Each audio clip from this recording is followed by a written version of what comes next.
After trading away Jalen McDaniels, allegedly the Hornets are prioritizing re-signing Miles Bridges, who they still is a restricted free agent for the Hornets, and PJ Washington. PJ Washington's having a career year, averaging 15 points a night, 35% from three, 44% from the field, grabbing 5 rebounds, dishing out almost 3 assists, about a block and a steal a night. Having a great season, showing that he's a solid, great combo forward in today's game. Now, this is a report from Mike Scotto, and Mike Scotto basically said that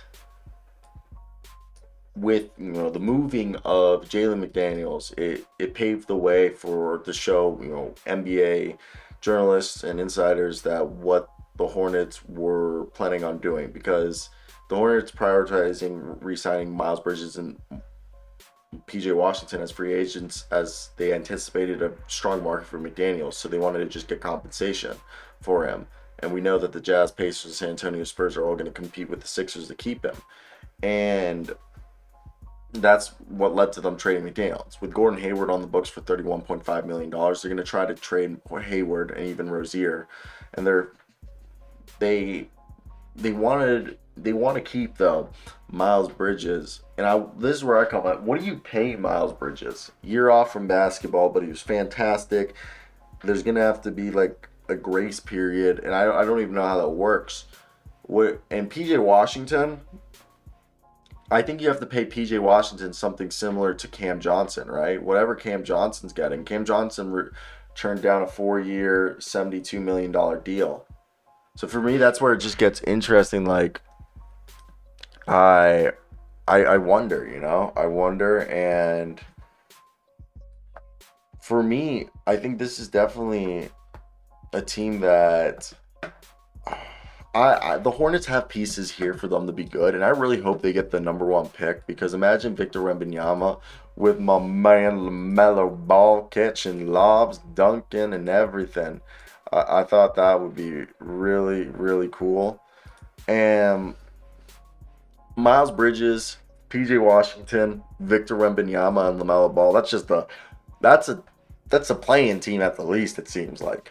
And I'm not condoning anything Miles Bridges did. He pled no contest, so technically he just I don't even know what you do, but when I look at this situation, I think, well, what is the right steps to move forward, and how do you even pay Miles Bridges? Because this is a unforeseen circumstance.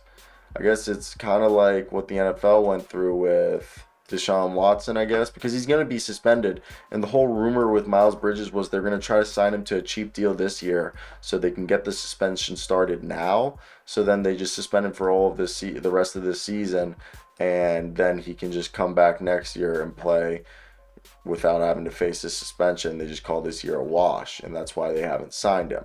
Allegedly. That's the report I heard. And then, there was a report came out that the Hornets hadn't even talked with him, when there was a report saying they were discussing signing him in December, and it was a whole situation that, I don't even know how it's supposed to play out at this point or what they were expecting, but it's just interesting to look at it from a outside's view, because how do you even go about bringing him back in Miles Bridges? PJ Washington makes sense. He fits what they want, and he's of a position of need, so it's not entirely senseless. So it's interesting. That's why I want to hear your guys' opinions in the comment section. What you guys think of this whole situation? What would you guys do? But that's basically it. Like, comment, subscribe.